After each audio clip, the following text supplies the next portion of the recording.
As of making this, in a week or so will mark the 1-year anniversary since I started streaming. But before streaming, I spent a year solely as a YouTuber, and in the time span of 2 years, I've managed to gain over 3,000 subscribers. Wanna hear the craziest part? A year ago, I was at 200 subscribers. But, before we get there, it'd be a good idea to introduce myself. So, hello, I'm Eris Esra, a solo indie game dev college dropout who's also had a love of video games. And growing up, my interest for what I wanted to do in life was all over the place. I wanted to be a writer, a biologist, an entomologist, a geologist, okay, so maybe I just really like science. but that's besides the point. My point is, I've always had high inspirations. I was a teacher's pet, a perfectionist to a fault, and when I got graded a B, I cried a little inside. That's to say, back then, I didn't understand the simple sentence. It's not a race. I was so worried about being perfect that when I went to college to get a degree in game development, I cracked under pressure. One thing to know about me is that I am a very sickly person, and I get sick constantly. Moreover, my body reacts to stress terribly. For example, I get migraines that can sometimes last for days and leave me bedbound. So just think, I was worried about exams, then I get sick. Then I worry about getting sick and not being able to finish exams, and I'm sure you get the point. That had to be one of my darkest moments in life. It was the fear of failure. That fear that if I didn't get this degree, didn't graduate with high honors, I wouldn't be able to land a job. Every day, I wasn't living, I was surviving. I'd last 2 years before inevitably dropping out. So there I am, no more path, no more strict guidelines. I could do what I want and not have to worry about meeting an essay deadline. But that's just it. I could do what I want, and I didn't know what I wanted. Not outside the core necessities, earn enough to make a living. So for a year, I was in limbo, questioning life, wondering what step I should take. This was a pivotal point in my life, and it was my therapist who helped me get through it. And she asked, if you were to leave something behind, what would it be? And, well, can you guess my answer? I want to leave behind memories. I want to leave behind comfort and nostalgia. This is why I love video games. I used to come home after school and rush to hop online to play, and if I can make games that invoke that feeling, what a wonderful world that'd be. Alright, so now I had a goal, and if I'm anything, it's a prepared researcher. For the next year, I'd spend it looking up tutorials on how to be a YouTuber, how to create content, and which days to upload, etc., etc. And by the end of the year, I had a plan, and that plan was 30 days of learning pixel art to become a game dev. The idea behind it is that I'd make 30 shorts, and after the 30, I'd reevaluate and see if this YouTube thing was worth a shot or not. And since my ultimate goal is to become a game dev, I wanted to learn all aspects of it. Number one on that list at the time was pixel art. Why not kill 2 birds with 1 stone? Get better at art while also making content out of it. So, how did my little experiment go? In the beginning, I posted a short every few days. Back then, YouTube shorts could only go up to 60 seconds, so I had to make sure I was concise with my words. I choose a pixel art topic to study, like rocks or trees, script out my process, edit, then post, rinse, then repeat, and with each upload, I tried to learn what I did well or did poorly compared to the others. Unfortunately, this little challenge of mine created what I despise the most: deadlines. And so, eventually, the whole content creator thing didn't work out. It was one thing to make these shorts constantly, but then I added another project onto my plate. I tried making a game in 24 hours. Now, before you go saying things, when I say 24 hours, I don't mean I made this game in a day. Considering my history with deadlines, I was careful. I modified the challenge.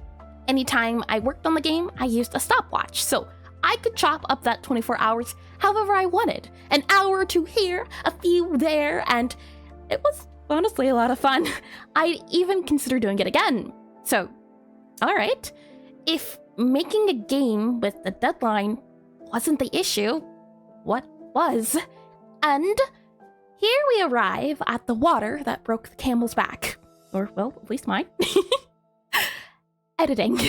I spent weeks editing a 10-minute video. Back then, my editing style was flashy, quick, and because of this, working on that video loomed over me like the Grim Reaper.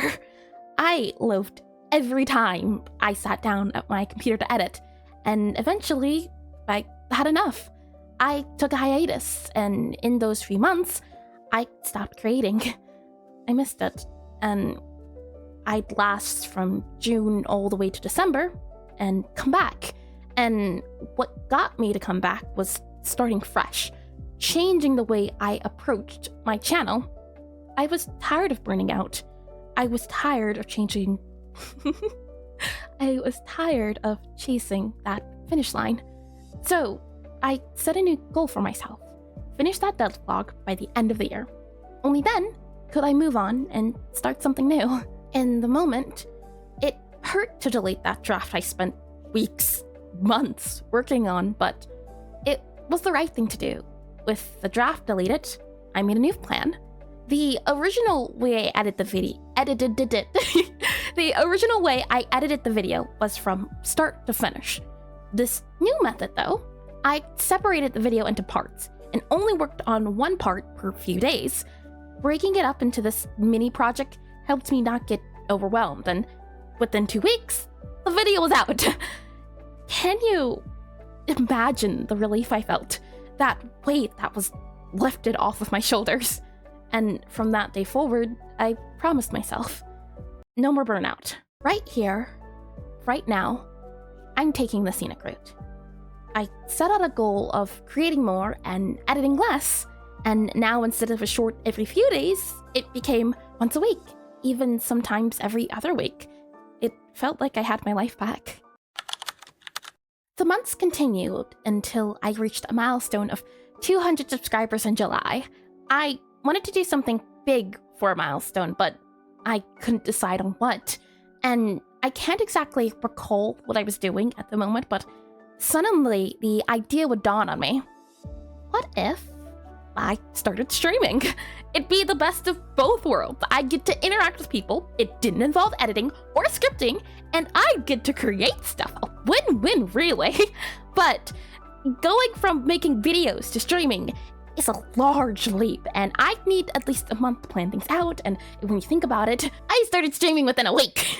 That worry, that want of planning, I could feel the anxiety building up again, and so I did something I don't usually do. I invited the chaos. That meant I couldn't worry too much about the details and focus on the big picture, but I didn't want to go too crazy. In VTubing, your first stream is usually called your debut. You spend it talking about yourself. You spend it talking about yourself, your likes, your dislikes, and what channel plans you have. It's like a big Q&A, and I didn't want my debut to be my first stream. That felt like a lot of pressure. After all, it's the main event. So I streamed 3 times before that day. This way, I could do practice rounds without any technical difficulties and so on. But of course, there were many technical difficulties, both during the practice streams and the debuts, but I noticed the changes in myself. The old me, the younger me, the one who cried at getting B's, would have had an anxiety attack over the mic being muted, or internet stuttering, and there would have been lots and lots of tears. But the new me, the current me, she laughed, she brushed it off, and well, it felt good. Even if I was failing, I was doing it with a smile. Every time I messed up, It was a chance for me to learn, not from even messing up saying the script. Hold on, let me go back. It was a chance for me to learn, not a chance for me to find some flaw in myself and wonder why I felt so useless. Remember how much of a science fan I am? I grew up on Bill Nye and the Magic School Bus, if many of you can remember those shows. I always admired the teacher of that latter show, Miss Frizzle, and up until that point, I couldn't understand why, and how did she make learning so fun, aside from being a wacky teacher? It's because she had a saying, "Class, time to take chances, make mistakes, and get messy." I finally got it. I often wonder what my life would have been like had I not took that chance. Had I decided to take a month to plan instead of a week. Would things be different? The same? I could speculate, but who really knows? And since I don't worry about it. Instead, I'm choosing to focus on the here and now. I'm choosing to savor the moment.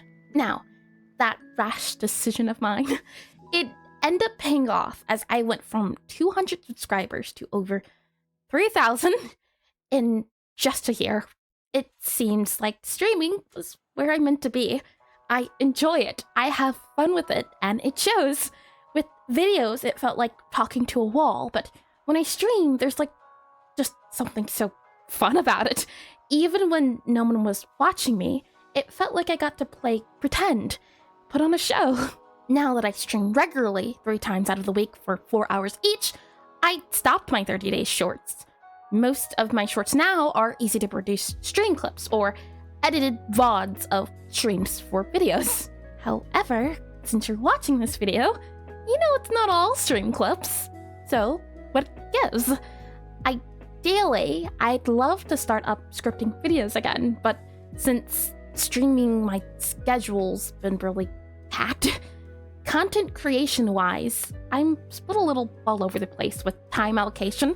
I stream, I draw, I program, I make music, and all of these things require different skill sets, so I'm kind of pulling myself a little thin here.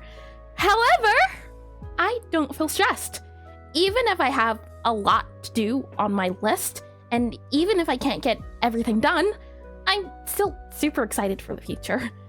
Each week, I try a different approach when making a schedule. Sometimes things go well, sometimes they don't. And given my health issues, I could plan to get stuff done tomorrow, but then I could wake up with a migraine that leaves me in bed all day. And to top it off, I have a horrible sleep schedule. So, I'm not exactly friends with consistency. But, remember, even if you can't get everything done on your list, at least you did something. And even if you couldn't manage to do that, it's okay to take breaks. It's okay to take it slow. This isn't a race. Thank you for watching this video to the end, and I hope you enjoyed it. Like I said, I hope to start doing these types of videos weekly. No promises, but there's a lot of things I'd love to get around to chatting about. If you have any suggestions or topics you'd like me to cover, please comment them below. And I'd also like to give a special shout out to Asmog for suggesting this topic.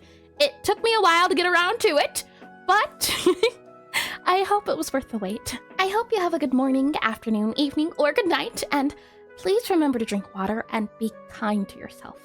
You are your worst critic.